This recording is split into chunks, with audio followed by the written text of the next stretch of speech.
Yes, Okay. yes. I think we are, yes, we are live here on the Metal Voice with Alan. Who do we have? Who do we have, Alan?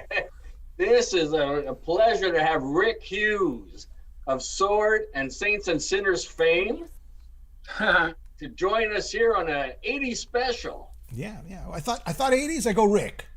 Let's talk 80s with Rick. That's a great choice. It's a great choice. It's a great choice. So, So The look, I'm sitting at home the other night all right. and I'm watching The Wrestler, okay, with Mickey Rourke, the DVD. And all these songs from the 80s are on. Recording there. So I in said to progress. Jim, "Hey, Sorry, Alan. I was just hit the recording button. Go ahead. yeah, why don't we do a show that the top 10 songs that kind of define the 80s? And it's hard to only choose 10, but we're gonna run through our choices, and then Rick can add his comments. So, to be clear, let's just be clear here. Songs that define the 80s. It doesn't mean your favorite song, doesn't mean the most famous song. It's songs when you hear it on the radio, you hear it in a bar, maybe Rick's playing it on stage somewhere, you go, wow, that's the 80s. So this is our list, and everybody out there, please feel free to put your favorite songs. Rick, do you have anything to add before we start? Well, I'm very happy to be here. I mean, the 80s were the best, man. If you think musically, 50s were great.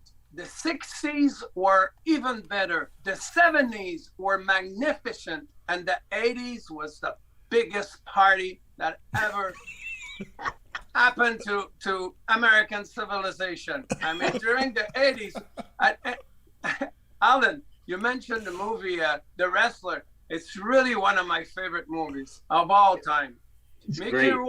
Mickey Rourke is killing it, man. This movie is so good.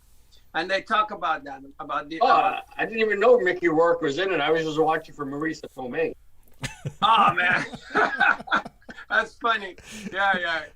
But anyways, it's good to be here. Yeah, I know a lot of stuff about the 80s. Killer Dwarf, you got your Killer Dwarf shirt on. Yeah. I partied with those guys. They're from Winnipeg, right? No, Ontario. Where are their home base? Aren't they in Winnipeg? I think maybe it was Kick-Axe from Winnipeg. Yeah. Oh, Kick-Axe. Okay. Killer Dwarf is in Toronto. Yeah. Yes. Okay. But they We played partied Quebec. They played Quebec a lot. Quebec City. Yeah. They were like the house band in Quebec City. So They actually formed in Quebec City. Yeah. So during the 80s, we were doing a show back at in Toronto. The Gaswork was called. Yeah. And the guy from Killer Dwarfs were there. So we ended up partying with them all night until the break of dawn. With the tricycle, the little tricycle. Russ and Remember the little Daryl. tricycle? How about this? Yeah. Deaf dealer. Look at that. Huh? Yeah. Some They're local from bands. Montreal, right? Yeah, Yeah. absolutely. Yeah. So let's get this out of the way now. We had an argument or a disagreement, we should say. Metallica has to make the list. So Well, there's a big everybody argument. send in your Metallica song that defines the 80s. So when you hear that song, you think Metallica 1980s. I've got my choice. Jimmy's got his choice. We'll talk about it at the end of the show. But during the show, I want people to start thinking about that and send in their choices for Metallica songs. So, Okay. all right. Mine? So, well, we're gonna wait. Your till- story. Yeah, we'll get Think to of it Rick now. at the end. We want to hear your choice too. Yeah. Mine is without a doubt Master of Puppets. The because song or the album? the song and the album and the tour. We're you gonna go, talk you're about. Hold outvoted, that Jim. thought. Hold that thought Yes, till the yes, end, yes. because Metallica. There wasn't like a big single. It was a big move. Me and Alan had this big argument. We were just yelling at each other and screaming at each other.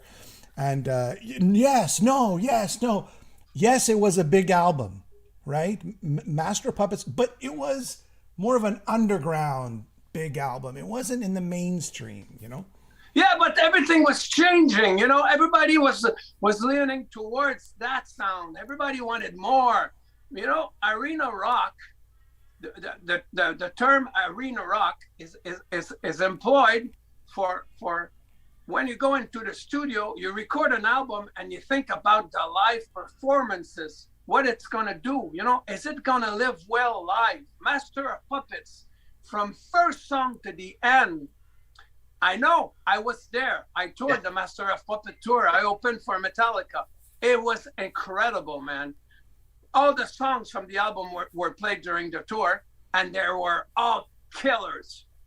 Yeah, hey, Rick, yeah. That's the first time I saw you perform live was the Verdun Auditorium when you opened for Metal Church and Metallica and for Messed Up Puppets. That concert was actually delayed because James broke his arm skateboarding. Were you originally, before it got canceled, were your Sword supposed to open for them, or that came about afterwards because it was delayed? It was delayed twice, and twice we were on the bill. Okay. First time it got delayed was when the tragic tour bus accident happened, and there was just before the accident on TV. At that time they had the Donald K. Donald presents Metallica with special guests, Metal Church, and the local band Sword, and they would put a piece of FTW and Stone Again and Master of Puppets. So it's on TV. So everybody's freaking out for us. You know, everybody's going, wow, you're going to open for Metallica. You're going to meet the guys. It's incredible. Wow. So yeah, you bet. But first I have to tell you this story. When Master of Puppets came out, we were big fans of that album, Sword. So we would ride in our Sword mobile. We had this big Thunderbird 1977, and we called it the Sword mobile. And we were riding the car. We were always together, the four of us, and we would listen to Master of Puppets all the time. All the time. It was our favorite album. So I'm at home. The phone rings. It's my manager. He says, Rick, are you sitting down? I said, why? He says, I got a big news for you. He says, what is it? He says, Metallica's manager just gave us a call. They want Sword to open for them for the tour leg in Canada, Quebec. I said, are you serious? He says, yeah, they love your album. So I said, wow, imagine that. You're here in Quebec and you're this small band that's trying to make its place in this big old world. And you learn from somebody else that the band that you're listening to, they're doing the same thing on their side of the world. But amazing. The story doesn't end. Yeah, the story doesn't end there. So the show is postponed. So everybody goes, oh, it's crazy, man. What's going to happen? They're going to find another basement. But man, it's sad for them. It's really sad. So they put another date. They start on TV again. Donald K. Donald presents Metallica with Metal Church, Sword, and they announce the date, you know. So the phone rings. Rick, what? The tour is postponed again. What? Yeah, James broke an arm. That's what you said. So that was the second time they postponed it. Okay. Third time's a charm, they say. So first sound check. We finally do the tour, okay? First sound check. So we're doing, and we can't wait to meet them. You know, I just want to talk with James and Lars, and you know, I just want to meet the guys. So we're on stage. We're doing our song. We're doing The End of the Night. We're doing that song.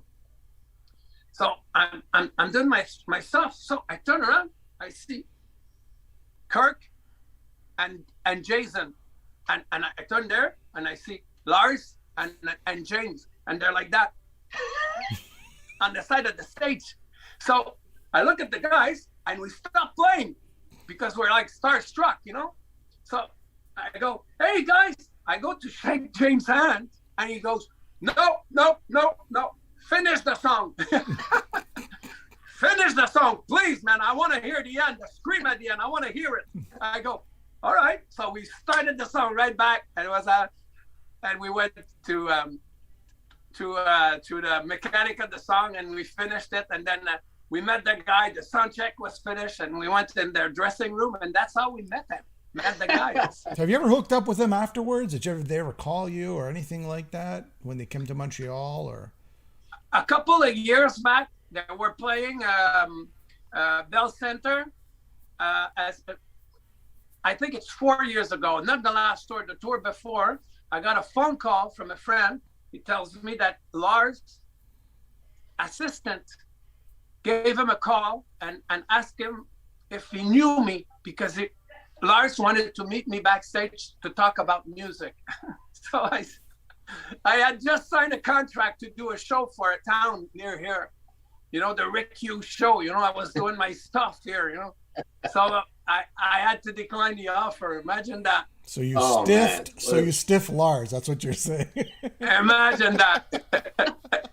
Imagine that. How do you explain that? You know. Couldn't you just say, "Look, guys, I'm not feeling well. I can't do the show tonight." Then run to the Bell Center and no. No, they told them he showed me the email that said exactly word for word. Metallica was infatuated with sword, so I would be a pleasure if I could meet Rick after the show. Imagine that. Well, you know what? It could happen still. It could happen still, right? It wasn't meant to be that day. No, it wasn't meant to be. And one last thing, just tell us quickly before we haven't even started the top 10 show yet. It's okay. It's all right. It's all right. It's all right. It's all right. Tell us quickly. Okay, everybody keeps asking. Sword. When's the new album coming out? What are we looking at in terms of time frame here? Okay. When is this going to come out? First and foremost, I want to apologize to the fans that I've been waited a very, very, very long time. Mm-hmm. Listen, guys, you've waited 30 years for this. The album is ready. It's been ready for 2 years.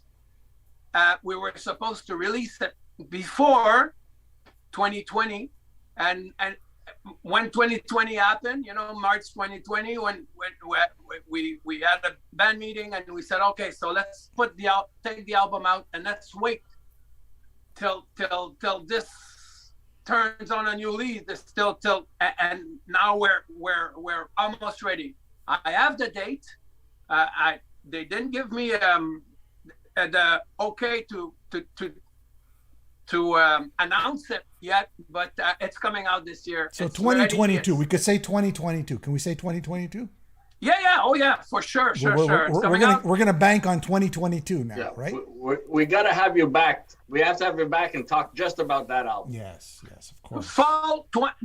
I won't tell you the date, but I'm gonna tell you this: fall 2022. The album is incredible from beginning to end. Everything about this album is good. That's it. Rick, you're going to come to my backyard, me and Alan. We're going to film you talking about the new album. All right. Okay. Yes. Of course. Cooler. All right, so let's get going, guys. Let's get going. We haven't even started yet. 20 minutes and we haven't even started yet. Top 10 songs that define the 1980s. Chronological order. In chronological order. So, in other words, the oldest one till the newest one in the 80s. Okay. All right. So, Alan, you want to start? Well, there's some earlier ones that we probably missed, Jim. We were talking about AC/DC Back in Black, or you had Ozzy Osbourne Crazy Train. But I mean, for lots of us, it started right here. Run to the Hills. Number of the Beast, that played nonstop, that whole summer of 82. And for me, that's one of the big songs of the 80s would be Run to the Hills. And it takes you right to that, right before the hair metal and everything took off. Maiden really, influenced a lot of bands, including Metallica. So. That's it. February 12th, 1982. Rick, what do you have to say about that song? I have to say that first and foremost, I was a fan of Iron Maiden before that album came out. So I have the first two album, Killers and Iron Maiden, with Paul Di'Anno. Mm-hmm. And I think that Paul Di'Anno, is that how you pronounce it in English? Yeah. Paul Di'Anno, yeah. I think he did a great job on those two albums. He was perfect, Rat Child, more punkish, he had a great voice, a great attitude, but definitely Bruce Dickinson was the main man. So I was already a fan. So when Number of the Beast came out, I was surprised to hear that Paul Di'Anno wasn't there anymore. I didn't know why. Everybody was saying, yeah, but Bruce Dickinson is a great singer. You'll see. And when I first heard him sing, I went, oh my God, there's a new sheriff in town. This guy, man, I love Bruce Dickinson. He's one of my favorite singers. He's more like more operatic in terms of voice, right? In terms of Paul Di'Anno's more punky, but yeah. Well, let's talk about that. The fact that Paul Di'Anno is more punky. Metal, in a certain way, comes from punk music. When you think about it, without punk music, there's no heavy metal, because heavy metal, real old school traditional heavy metal, was like Metallica, like Megadeth or Sword. We're not songs about love and flowers and the bees and this. No, it was songs about society, about not fitting in, about how to fit in, and that comes from the punk mentality, the punk attitude. So to me, the first two Maiden album are really the blueprint to heavy metal. Yeah, I agree. I agree. There you heard it first. Rick Hughes says the first two Iron Maiden albums were the blueprint, and I agree with that 100%. Run to the Hills, gone from street. You know what? I'm going to tell you fast. I told Alan this before many times. When Run to the Hills came out, I didn't even know they switched singers at that time, because the single was released before the album, right? And it played on here locally at Show'em, right? They played it, the single. And at first I'm doing like, what's going on here? It doesn't sound like Paul Di'Anno, only to realize that later on it wasn't Paul Di'Anno anymore. So, the dogs. Every Friday night we'd be downtown Montreal, going from record store to record store, from record store, and every record store we walked in was playing Run to the Hills. Yeah. Night, so. It was playing on music video, right? The music video was playing. On the radio it was playing. In the clubs it was playing. When you went to the Brick, right? When you went to whatever metal clubs there was back then. Mustache. That's it. That's right. It was playing everywhere. And you know what? To your point, it was about war and the Aboriginals. Run to the Hills, right? And the perspectives of the war at that time. So there you go. To Rick's point. All right, guys, ready for number 2? Can I say one more thing about Run to the Hills? Yes, sir. Run to the Hills. Man, imagine being a singer. You're like 18, 19, 20 years old, and everybody wants you to sing that song. Run through the hills. I mean, that guy he's like an opera singer. He's the best. I mean, come on. It was really tough. Because he does it flawlessly. He just flawlessly sings up at that high range, The way he tells the story, man, he's in the beat. He's like, man, he's killing it. He's killing the song. The power is always there. Yeah. All right. And one more thing. Yes. When they started to play the number of the beast on the radio, I mean, then I went, oh my God, I got to go back to the gym. I mean, nobody could sing that stuff. Come on, man. And then it goes on. And then when he finishes the screen, he's got, nice, well, back there, well, no, thing back. Man, you have to be in shape. Believe me, you. Yeah. All right. Because at that time you had to play the songs that was on the radio, that everybody wanted to hear. If they wanted to, they would come to a Sword concert. They wouldn't want to hear our original material, but they would want to hear our rendition of a Maiden song, our rendition of a Judas Priest song, and et cetera. Man, you know what, Rick, and I don't want to drag this on a little too much longer than it should be, but the singer has changed today, because now it's just like, and back then, if you were a cover band playing in the 80s, you really had to sing. Like, you had to do this, the Dickinson stuff, the Queensryche stuff, and if you didn't sound like them, then people would walk out or just not be impressed. Exactly. So, and you're forgetting Dio, and you're forgetting Robert Plant, and you're forgetting Ian Gillan, and all those guys, man. And if you did not sound like these guys, people were not impressed. Now it's so easy to impress people. You just yell, right? Exactly. All right. There we go. Another great singer is our number 2 choice. Let's do it. You've got another thing coming off of Screaming for Vengeance. I mean, that's another one. I know Martin Popoff would disagree that this was the dumbing down of Judas Priest, But I mean, for myself, it was my introduction to Judas Priest, and that song again was playing everywhere. It's got that chuggy feeling, and of course, Rob Halford, what a vocal on that album. So. Yeah. For me, it's like, it was very weird, that song, because you kind of, when I first heard it on the radio, I was kind of, is this Judas Priest? Like, you second guessed it for a second, right? Because it's very slow pace, like you said, Alan, very slow pace, a chuggy slow song. And you just didn't expect it from Priest. What do you think, Rick?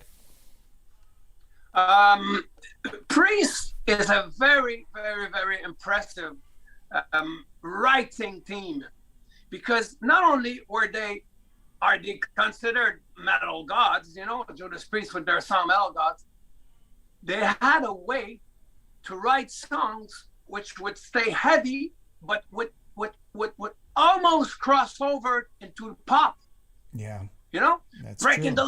breaking the law, breaking the law. I mean, everybody can sing that, it's like almost pop music when you think about it. Same goes for You Got Another Thing, some heads are gonna roll. There was always something catchy, where it would stick in your head, Yeah, I agree. Very good songwriters. And the beauty, and Rob Halford is what the singers today don't get. The singers today, all they do is they scream that head voice falsetto thing. They keep screaming like that. But Halford knew when to pull back, right? When to sing high, when to sing in the mid-range. He just always knew how to sort of always be dynamic with his voice and not always sing one style. But Jimmy, let's just put in perspective that there's some subgenre of metal. So the genre of metal that you're talking about is an art form, it's meant to be that way, to be even women sound like that when they sing that type of metal. So it's meant to be that way. But now we're talking about melodic metal, which is another thing, and it's still on. There's still some pretty good band putting out some melodic metal right now. I'm just saying that Rob Halford is the standard to singers in metal, because he can do it all. He can do the melodic stuff, the mid-range stuff. He could do the high stuff. He just and even to this day, he's doing it, right? Awesome singer. When you think about it, 1982, this is a song that the band wasn't even going to put on the album. Right? How many times have you heard that, right? Paranoid by Black Sabbath, right? So there you go, 1982. You hear another thing coming on the radio, you go, wow, that really takes me back. It's an. By the way, I was at the show when they released that album, because I was a fan of Priest since the live album in the 70s. Yes. So I saw all their early shows, and Rob Halford was a hell of a frontman during that period. He still is today. But in his prime, man, this guy would command attention on the stage. Yeah. He would never stop. Yeah. All right. So there it is. Energy running around. So far, Run to the Hills. You Got Another Thing Coming. Those are the two big metal songs of that era that just take us back. All right. Here we go. Ready for number 3 there, Alan? What do we got? Yeah, we had a little disagreement with this one too. Yeah, a little yelling and screaming on the phone, but Alan hung up on me. Go ahead. Leopard Pyromania sold a gazillion copies. Jimmy chose Photograph. I had Rock Till You Drop on that. So again, come on, all the chicks love Photograph. Come on, everybody loved that song. From that, maybe a precursor to the hair metal, that song, and I mean, it was heard everywhere. You hear it today, it takes you right back to, what is it, 83? It was February 9th. Look at this. You had Iron Maiden, Judas Priest, and then February 1983, Def Leppard. And this album was on the charts for a very long time. Photograph. And Rick, I want your opinion. The vocal line on the verse, the back vocals, and then the chorus, Amazing. I mean, it's the British invasion part 2, when you think about it. Yeah, it was British invasion part 2, because you had Iron Maiden, you had Judas Priest, you had Def Leppard. I mean, Deep Purple came out with Perfect Stranger. I mean, it was amazing. This album, first and foremost, let's talk about Joe Elliott. This guy talks, he's got this voice like that, and he starts to sing, and he's got this range that's incredible, man. This guy is so good with his voice. It's uncanny. He's a really, really good singer. And yeah, go ahead. Sorry. And what I admire the most about that band is the fact that they stick with their drummer after his accident. Yes, of course, Rick Allen. And they challenged him to do it because he wanted out, and they said, no, we want to continue with you, and there's surely a way to do it, and they found a way, and he's always been there. And to me, in my heart, they have a special place only for that. Yeah, we had the pleasure of interviewing Rick Allen less than a year ago. That was a great interview. Great guy. Yeah, great guy. And when I was able to see him at the Montreal Forum, of course, with Gary Moore and Crocus opening for their first headlining tour in North America was on Pyromania. So. Yeah. Photograph, just to me, it's a brilliantly written song. You know, from the guitar to the multi-layer vocals. Do you get songs like this anymore? You just don't get songs like this anymore. It's very, very, very, very crossover when you think about it. It's almost pop, but it's rock and it's metal and it's got a great guitar. Yeah, exactly. It's got a great guitar solo. It's got a great riff, and the vocal lines. He's singing up there. It's not. Oh, we got Queen Boudicca saying "I hate it." How many people out there like Photograph? How many people like their Photograph? Most people like Photograph. You're in the car, it comes on the radio, and you go, this takes me back to a time when I had a big afro and I had a skinny tie, Go ahead. You had, Jimmy, you had a big afro? Well, a big afro, just very long curly hair, yes. You should post a picture one day. I do sometimes. Okay. Alan could attest to that. Don't remind us. Alan had long hair too. Alan had long hair down to here. Yeah, but I'm lucky because I didn't lose mine. You're lucky. You're lucky. Me and Alan we're shopping for wigs now. You look great. The both of you. There you go. Thank you, Ray. Thank you. All right, here we go. The next one also was, Jimmy and I disagreed on which song, but let me just set this up. Summer Job was picking strawberries at the La Ferme Forgette, the belle grosse prize de Quebec. And we missed the bus. The bus was full. We couldn't go. So we said, let's head downtown and we're going to buy some albums. And I went down to get Night Rangers. Don't Say That You Love Me. I love that song. I was going to get Night Rangers. But instead, I bought, and I think I made the right choice, Quiet Riot, there it Metal is. Health. There it is. So I chose Metal Health, of course, Bang Your Head. And Jimmy says, Come Feel the Noise is the one that defines the 80s more. So. Yeah, it's kind of a toss-up. So Come On Feel the Noise, which was a cover by Slade, right? But they made that song so big, and that was the big single off the album. And then, of course, Bang Your Head, Metal Health was the second single that propelled the album to be number one at the time in 1983? Yeah, it was in November 1983, I think. Bang Your Head was actually called No More Booze by Carlos Cavazo from his band Snow. So they changed the lyrics and they called it Bang Your Head instead of No More Booze.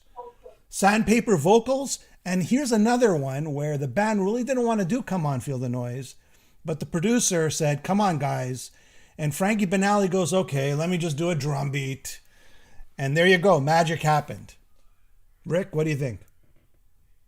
Well, to be frankly honest with you, I'm reminiscing right now, and I remember very well that it was strange at that time, because if you were into Metallica, Megadeth, the heavier stuff, you weren't into Quiet Riot. And I'm talking here as a musician standpoint, Yeah. The fans, I don't know about the fans if there was a gap between the two, but I don't know why they were like looked upon like more of a pop band than even if they were singing "Bang Your Head, Heavy Metal Basket Man," bang. It sounded like a little song for kindergarten almost. Yeah, yeah.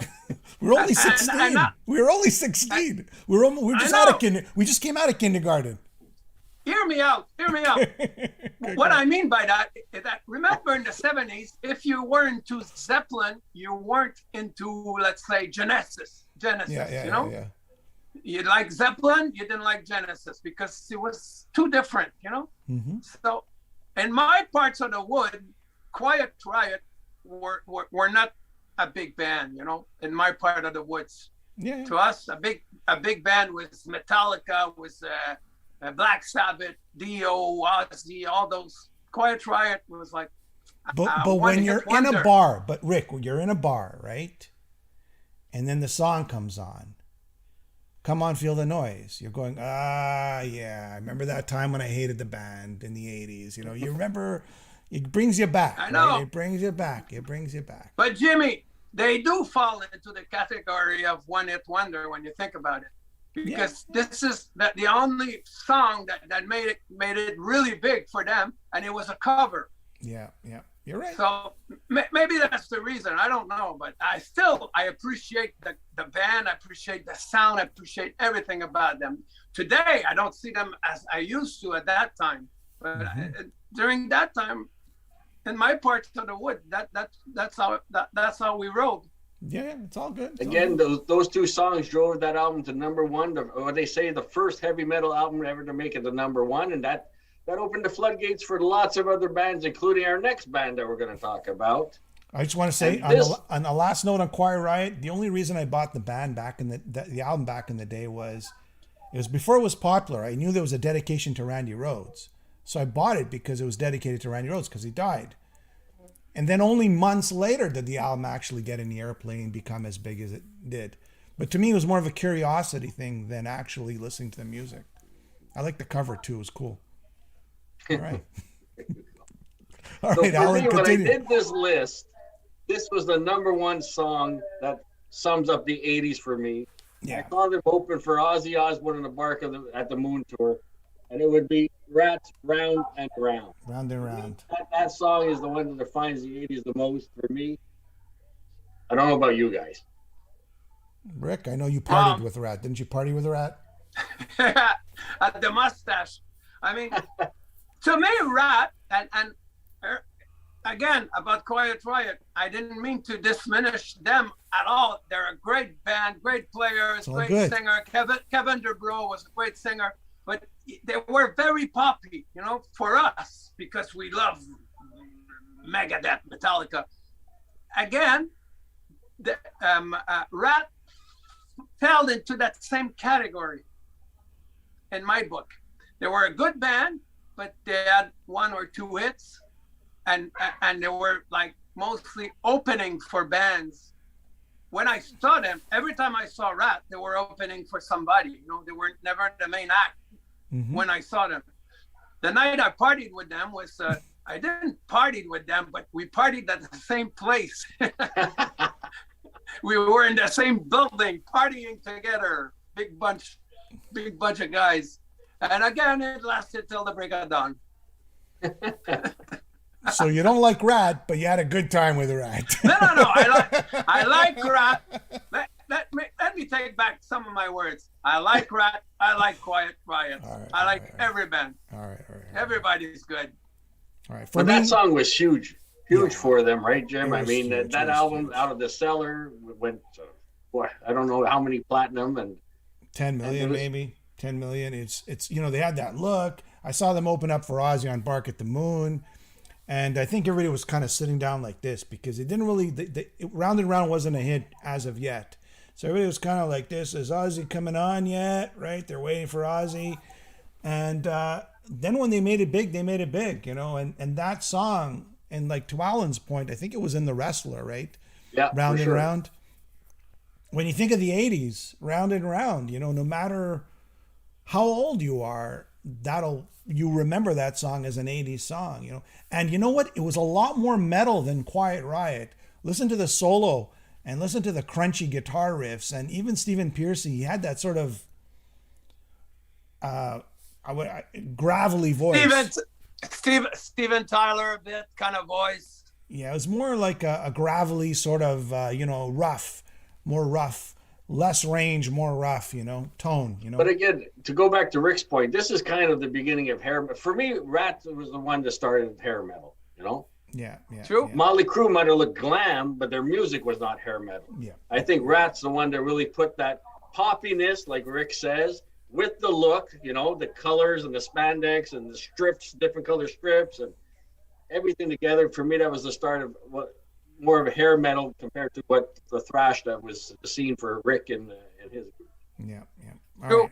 Yeah. But that song takes me right back to the 80s. There's no doubt. It's the one why I wanted to do this list is because of that song.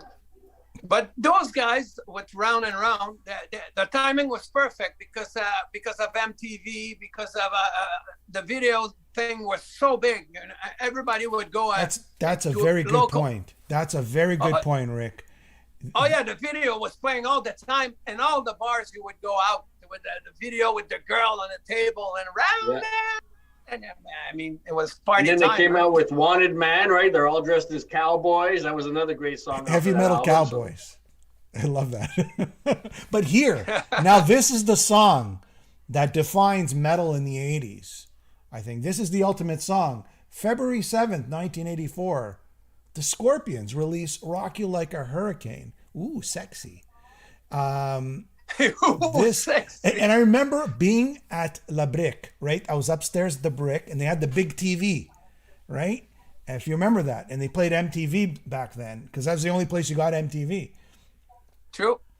And Rock You Like a Hurricane comes on. I was like, whoa. And I love the Scorpions before from Blackout. But man, it was the Blade Runner, because the women all had that eye stuff, right? And these guys are coming out of tubes. Then they're in a cage. It made no sense whatsoever, this video. But man, was that song great. Was it great or what? So when was it released, Jim? 1984, February 1984. And Round and Round was about the same time frame too. So look, I'm sure it was in yeah. Very close. Yeah. The thing about Scorpions is that it's mainly is that they were very different from other bands because they were German. Yeah. That's what made them so different.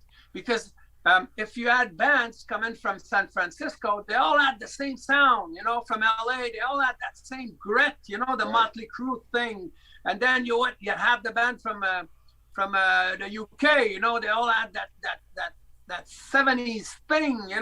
And then whoa, boom, Scorpions came out big with that album, and it was a fresh sound, fresh sound, just because of where they were coming from.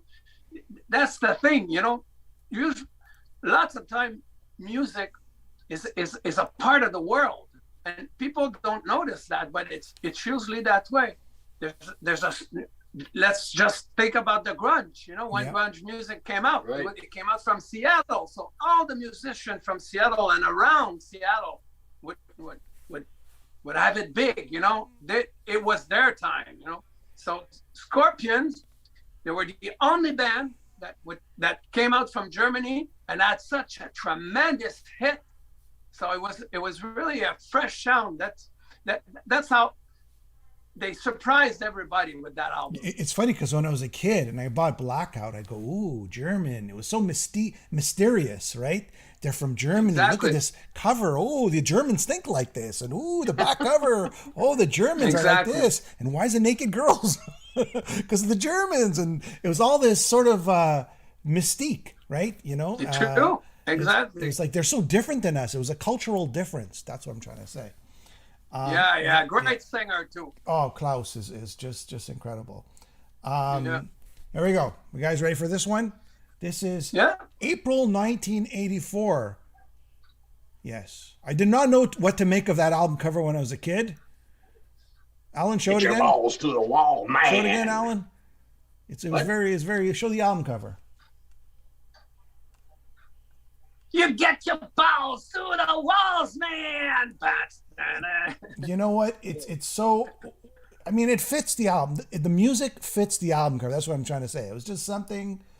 I don't know. It was just. You remember the I know. Yeah, Restless and Wild. Yeah.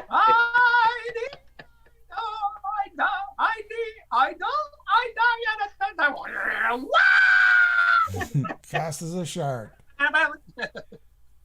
So, yeah. Balls to the wall. The riff. That's what it is. It's the riff. Is this AC/DC? Is this Judas Priest? What is this? And you couldn't. And again, another German band, with that sort of cultural difference. Yeah, so dark riff, yeah. And then Udo comes in with that talking at the beginning, and then it just takes off and explodes. And then there are the harmonies in the middle, right? They're the And you know what was good about him is that he had that Bon Scott thing that because Bon Scott had been gone for a while, and as a singer I love Bon Scott, and when this guy came out, it was like almost hearing Bon Scott here and there, and just for that he had me right there. My favorite song was London Letter Boys. Nightmare Special. What you done? Oh man, that was a great song. London Leather Boys is a great song. He was just screaming away, man. He was screaming and breaking mics and everything. So there you have it. Yes. Balls to the wall, the sort of riff that is the ultimate 80s riff right there in metal. All right, ready for number 8? Alan, you have a picture of that guy? I have a picture. Hold on. Here we go. Jimmy, I think you picked a good one because this redefined MTV. This album right here. Jimmy chose. What he chose. We're not going to take it, right, Jim? Guys, when this song came out, it was everywhere. And that video, what are you going to do with your life? The video and just then these guys with dressed as women, right?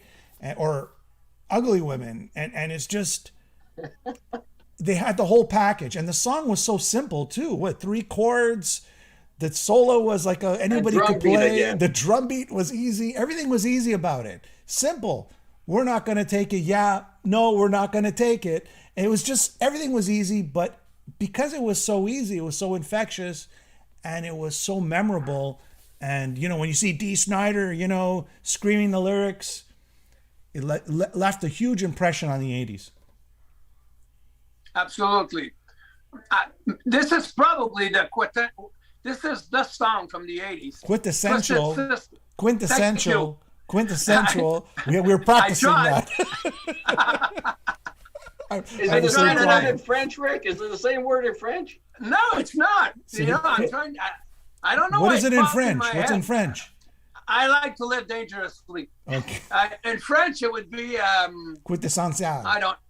We have to Google. I'm just making it up. But listen to this story.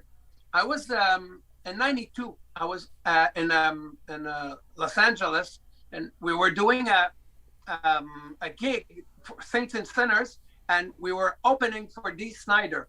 He had his own band at that time, so I met him backstage before the show. I had a good talk with him. Great guy, man.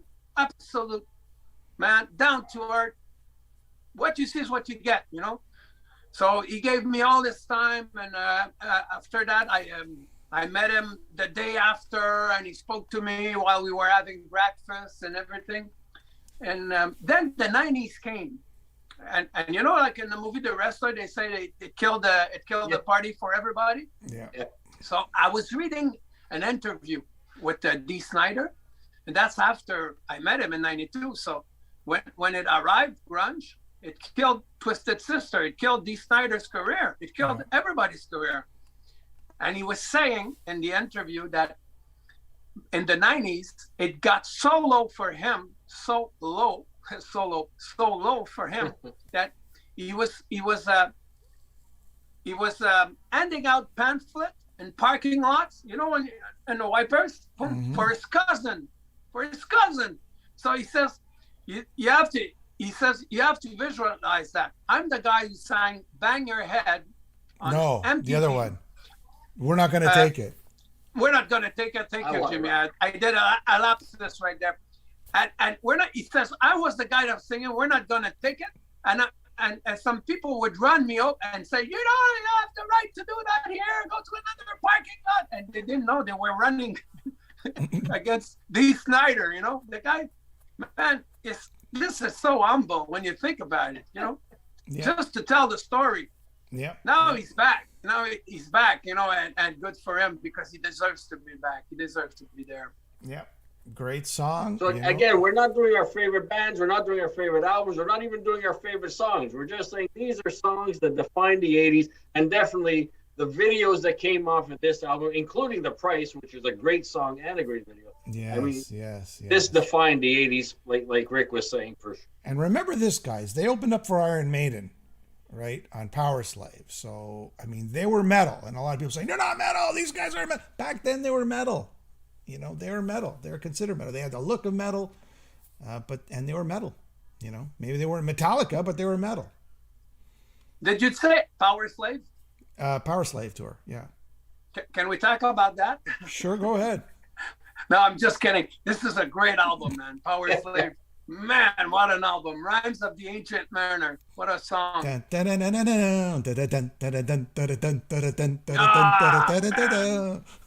Maiden.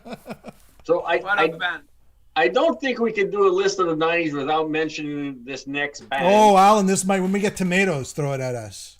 Well, you gotta put yourself back in the day. We might get tomatoes thrown at us for this one. This is Alan's favorite band right here. No. This was pardon? Just kidding. Baking powder? Go ahead. I'm not a huge fan of the band, but you have to admit, Bon Jovi's Living on a Prayer. Yes. You couldn't go anywhere without hearing this song. And when you hear it today, more than any of his songs, I think it takes you right back to that era. You're right.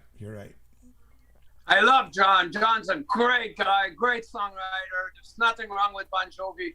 If anybody wants to throw tomatoes, whatever. Potatoes. Go right ahead. Bring it on. I'm Italian. I love tomatoes. No, but seriously, I had the pleasure to. Yeah, that's what I was saying. You met Bon Jovi, right? You worked with him. I had the pleasure to work with him, and he's a great guy. He's a great songwriter. He's a great artist, man. Great human being. Great singer too. Yeah. And Jimmy had Canada's Bon Jovi on the list, Mr. Aldo Nova himself with Fantasy, but it wasn't metal enough to make the list. So. But to me, he's like the blueprint of Bon Jovi, right? I agree. Aldo Nova, and when I listen to Fantasy, or it's on the radio, or you hear it somewhere, it brings you right back to the 80s. Aldo Nova. I mean, absolutely. To me, so we could have a Bon Jovi / Aldo Nova right there. Two songs that define the 80s. And, he was a mixture. He was a mixture between new wave and classic rock, right? So that's what it was, or guitar-oriented rock. So listening to Saints and Sinners, who Aldo produced, right? Yes. You can see that influence on those songs. Guys, it's funny because not that it's funny, but I have to bring it up. There's a song out there that I wrote that's called Someday. That's on Aldo's album. And then if you look at the credit, it says Someday, Aldo Nova, John Bon Jovi, Rick Hughes. Dang. So I wrote a song with Bon Jovi, and Aldo. So those two guys are great artists, great musicians, professional, man. It was an honor for me to work with Aldo Nova and Bon Jovi. After that, when I toured with Saints and Sinners with Bon Jovi, it was great. I have to tell you a story about Bon Jovi. Is that one night the crew arranged a meeting at a restaurant. We were all going, Saints and Sinners, Bon Jovi. They had a place in the restaurant reserved for us. So. On that day, there was a snowstorm, so they had to cancel everything. So they come to my dressing room. They say, "Listen, Rick, finally, we're going to do that here. We told the caterer to prepare a buffet for the two bands, and you're going to mingle and be together, So I says, okay. So I was in my dressing room, and I was going, Ah, man, what a drag. We're going to the restaurant, and now it's, I felt like it was a bummer, So I finished my stuff. I go out of my dressing room, and as I go out, John's coming. So I start to walk with him towards where we're going to eat. And when we get there, everybody was sitting down. There was one table with 2 chairs. So I spent dinner with John. There you go. So that's it. the snowstorm was good for me because I had an hour with John Bon Jovi and giving me advice, and talking about music and talking about the pressure of the tour, family, and this and that. And man, that was one of the highlights of my career. Are you like sitting down there having dinner and like he's talking away and you're going, I'm sitting with Bon Jovi. Like you're thinking in your head, I wonder what, he's taking a sip of his water. Wow. Wow. He uses the fork with his right hand. Wow. You have those moments, no? I was thinking to myself, imagine all the girls that would want to have my place. Or that, yeah. Anyways. And then rounding out number 10, the Monster album. You guys ready for this? 1987. Oh. We chose Here I Go Again off of this Monster album. Even though it was released earlier in the 80s, this is the definitive version that any movie, any documentary, anything about metal of the 80s, that song will definitely be playing in the background. Yeah. Oh, yeah. It's inspirational, When this album came out, Jimmy, guys, I seriously thought about everything, the way I was singing, the way I was writing songs, because this album is so good. It blew my mind. Still at the Night is one of the best heavy metal songs in my book ever sang. I mean, it was still at the night, I had a well, honey. I mean, the way he says it, the way what a song. K-Man just says, I just threw up. Not from you, but from our Whitesnake, Oh man, what a song! That album, I bought it I think maybe the first day or second day it came out, and then within a month I just put it away and didn't play it for 5 years because it was on the radio everywhere, and I didn't have to reach for my vinyl anymore. I just had to turn on the radio, and there was one of 5 or 6 songs playing. So yeah. And it was a re-recording, like you mentioned, Alan, right? It was first recorded in 1982, and then it was redone in 1987 when it was off the Saints and Sinners album. Yeah. Is it on the Saints and Sinners? Yeah, it's on the Saints and Sinners album, the Whitesnake Saints and Sinners, and they not only this song, they have "Crying in the Rain." Right. "Crying in the Rain" is on this album, and it's on the other album too. Exactly. What a song, man! Yeah. What an album. Or this one. Yeah, that's a great song, man. That's a great song. Oh, great song. I remember. Yes. Go ahead. I remember going to a Whitesnake concert with my girlfriend a couple years back, and she went, "Man, it's good. Why is it so good?" I said, "I'll tell you why. 2 words. Tommy Aldridge. Man, this guy's such a huge drummer. It's incredible. The show was amazing. It was at the Metropolis. Whitesnake at the Metropolis with Tommy Aldridge on drums from first song to the end, man. This guy he's like a train. Yeah. Like a locomotive. All right. So now let's go back to how we started this. Okay. So the 1980s, we talked a lot about hair metal and, pop metal and Here I Go Again and Rat. But then there was Metallica, right? Who was kind of like in another world in the 80s. And a lot of people would say that was the 80s for me, right? The thrashing side, the speed metal. So Master of Puppets was released. And I don't know, is that an album that when you put it on today reminds you of the 80s, or it really doesn't have a time? We're talking about a song, right? Just a song. A song? So I'm with Rick. My choice is the same as Rick. I had chosen Master of Puppets, and Jimmy said, does it really define the 80s? So Jimmy came up with the Metallica song of... One. I thought One was more of a You know, like It's because it was their first for the video. 90s. It's more of the 90s. 89, we're pushing the 80s. They listen. At that time, Metallica were influenced by grunge. You know, they even had the look, you know, and the haircut and the way they were dressed. They were almost like a grunge band for that time. Yeah. At least, still not there at yet, least though. with Master of Puppet, man, they were kicking ass. Yeah. Come on, from beginning to that battery. But I think they were still underground. That's what I'm getting at. Then one brought them to this like other level, you know. I think it was just a small. Again, I love Master of Puppets. I just think it was a lot smaller. Okay, sing one verse sing the opening line to one. I can't remember. I can't remember anything. I can't remember anything. I can't remember anything. That's how it goes. Okay, so what's everybody out there saying? What's this Metallica song that we started? We asked you guys, did anybody come up with anything? Master! That's the one. Exactly. Master! Yeah, Master! God, okay, actually, Rick, I want to ask you this before I forget, because I am going to forget. Do you get a lot of The Sword and Sword? Like, there's a lot. Remember the band The Sword? They kind of sound like Sabbath. Do you get a lot of confusion about that over the years? Not at all. Not at all. I mean, they do their stuff. We do ours. It's so different. It's totally different. But do bands? Do people get confused? I was at Archambault, okay, and I'm going. You know, I see Sword, but it's not Sword.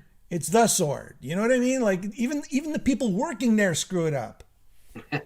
I know, but listen. I remember back in the 70s when the Guess Who came out. Everybody was says, "How can they be named the Guess Who when we already have the Who?" You know, the Guess Who, the Who. There was. Yeah, it brought some kind of friction, but then again. Did you ever call up the guys and say, "Look, get rid of the, please," or get rid of Sword, keep the? Listen, can you imagine how many bands have the name Sword in their and the name of their band? Ice Sword, Metal Sword, the Sword of Fire, the Sword of this, the Sword of. At least we are Sword. Yeah. Nothing else. Sword. It's not the Led Zeppelin. It's Led Zeppelin. But that's my point. Imagine a band came out and they said, "You know what? We're going to call ourselves the Led Zeppelin." Right? They couldn't do it. They could no, not but I do mean it. The Sword, right? I mean, like I don't know. It's just I don't know.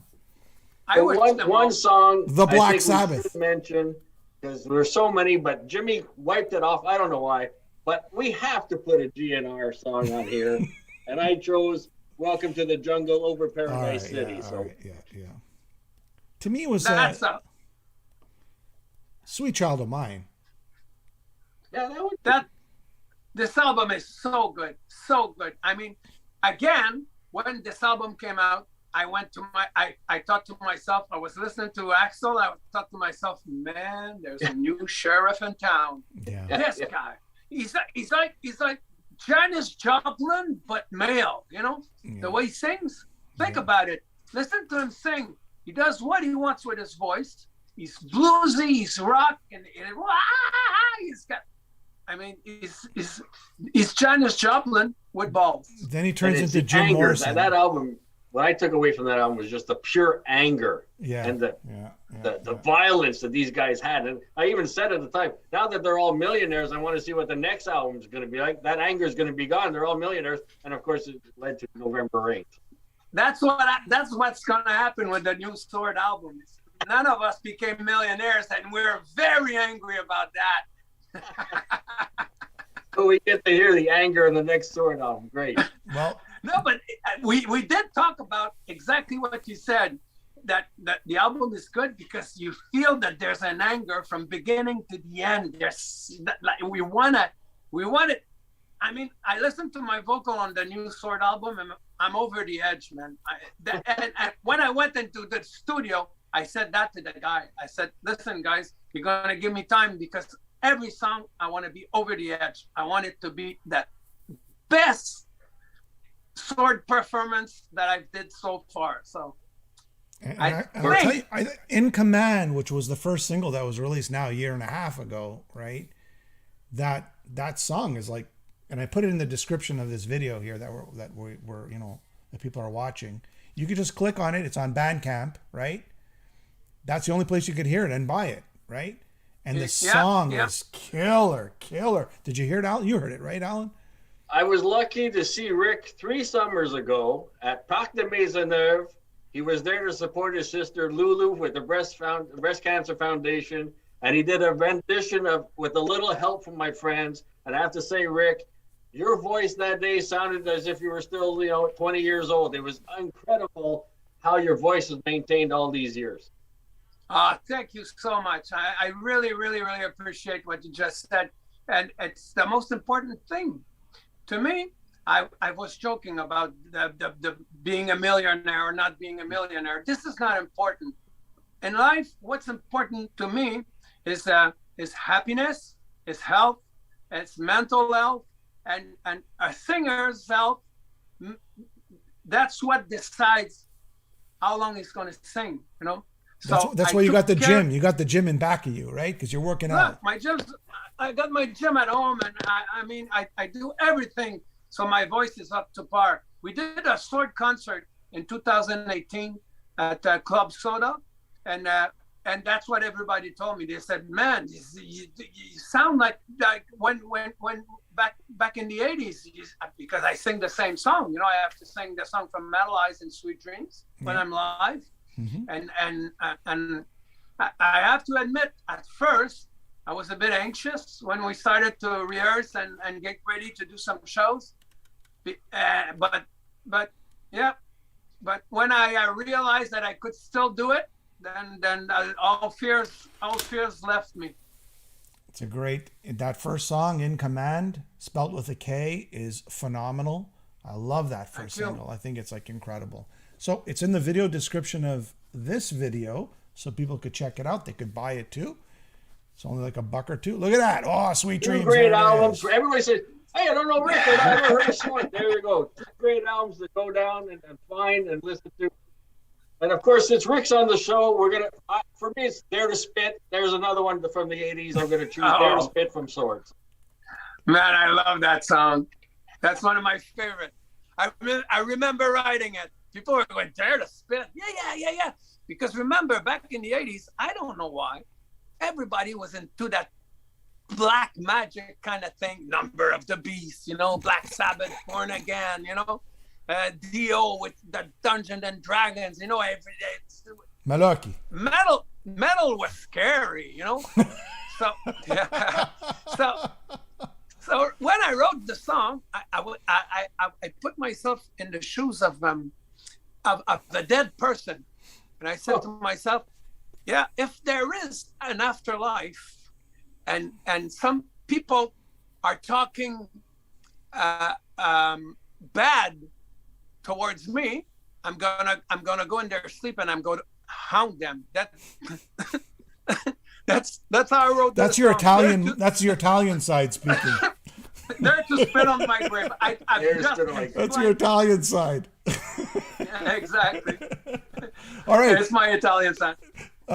Canveer says, "Jimmy, can you ask him if he ever played Hammersmith Odeon?" Yes, you did, right? You played Hammersmith Odeon in London, right? Oh, man, it was incredible. Yes, I did play the Hammersmith Odeon twice, and opening for Motorhead. Yeah. So it was jam packed, and we have just made the cover of Kerrang magazine at that time. Kerrang magazine from England. That's cool. So everybody was really, really looking forward to hearing the band live. So the next day that we did our 2 gigs, we had a critique of the show, and it was like 10 out of 10. They gave us 10 on 10. They said those Canadians were rocking the stage like crazy. I still have it. I kept it because you don't get good critics like that, especially at the Hammersmith Odeon. Just so people understand, Hammersmith Odeon is like La Place des Arts of London. So everybody played there. The Beatles, Zeppelin, the Stones, name it, they all played there. So it was very, very, very special being there. Oh, absolutely. Lemmy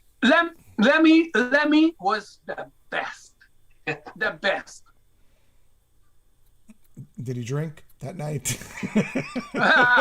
Oh yeah, we were doing a lot of drinking and a lot of other stuff, but I mean, as a friend, you know, as a person, he was great, man. He was very, very humble, very simple, not complicated at all. A real rocker. You didn't party with him because you lose 3 or 4 days at a time if you partied with Livin. I did party with him, and I did lose a couple of high notes because of that for a couple of days. Yes. All right. In these last few minutes, I want everybody to mention a song that they think the 80s, you know, they think was the definition of the 80s for them, right? Okay, we kind of did and again, this is not our favorite music. This is just the songs that take us back. So to me, yes. To me is Ozzy Osbourne's Blizzard of Oz and Diary of a Madman. Both albums to me are the definition of metal from the 80s. To me. Yeah. One guy, Phil, Jimmy says mentioned crazy. Jimmy wanted to put Crazy Train, and for me, for some reason, it was I Don't Know that I heard everywhere when that first came out, and I love that song too. But it's like that one that started, and the Crazy Train followed. So. All right, Phil saying Panama. Lucifer Words is saying Rainbow in the Dark. Yeah, Rainbow in the what Dark. a song! What a song! I thought man. today Van Halen Jump might be another one too. Dio Rainbow in the Dark, and Dio Rainbow in the Dark, it was played heavily on the radio, but you know what? I don't know if it brings me back to the 80s. I know it was a big song of the 80s, but it could have been at any time. It's timeless, right? Like Led Zeppelin. Lost for Words is saying Run to the Hills. Please fast forward to the beginning of the show. Yes. How is Dio anything not on this list or Queensryche Jimmy? You know what? Two bands we love, all of us, but at the end of the day, there wasn't that one song from Dio, with the exception of Rainbow in the Dark, that really defined the 80s for not only us, but, you know, for the women and for the, you know, for other generations, right? One thing's for sure is that Holy Diver is probably the best metal album of all time. Or at least one of the best metal albums, yes. Yeah. Holy Diver. Man, this album, I mean, come on. It's all there. It's all there. I mean, the playing, the drum, the beat, the vocals. All right. Still, Martin saying, still loving you. Okay. NVC is saying Megadeth, Hangar 18.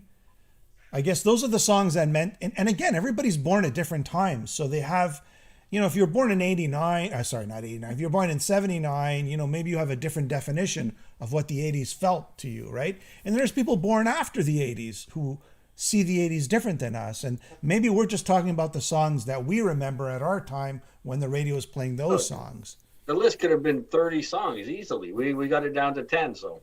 So now we're getting, you and me, Alan, are getting in trouble because I'm literally telling Todd on the next live stream that we did not mention any Queensryche. So we're in trouble. I'm saying we didn't mention any Queensryche, and now we're going to be tattletaled on to Todd. Okay. Hell's Bells. Hell's Bells, AC/DC, guys. That's a good one. That's a good one, too. Of course. Electric Eye. But a song that takes me back to the 80s a little bit more would be For Those About to Rock, more than Hell's Bells. Hell's Bells could have been 79. Yeah. But For Those About to Rock, I felt was more of a feel of the 80s. So Looks That Kill from Kev. Metal on Metal. No mention of Saxon or a lot of new wave of British heavy metal. New wave of British heavy metal was kind of like the end of the 70s, right? Beginning of the 80s. So that's a different show. That's a different show. The top 10 metal songs that define the 70s. So we'll come have to on. have Rick back. That's right. In the fall, before the fall, to talk about the new Sword album for sure. Yeah. Hopefully we'll be able to do it in person. So. All right. It would be my pleasure, guys. It would be my pleasure. Yeah, good time. Thank you so much for the colorful commentary, Rick. Merci beaucoup. Merci, À la Rick. prochaine. And thanks for everything, man. All right, my pleasure.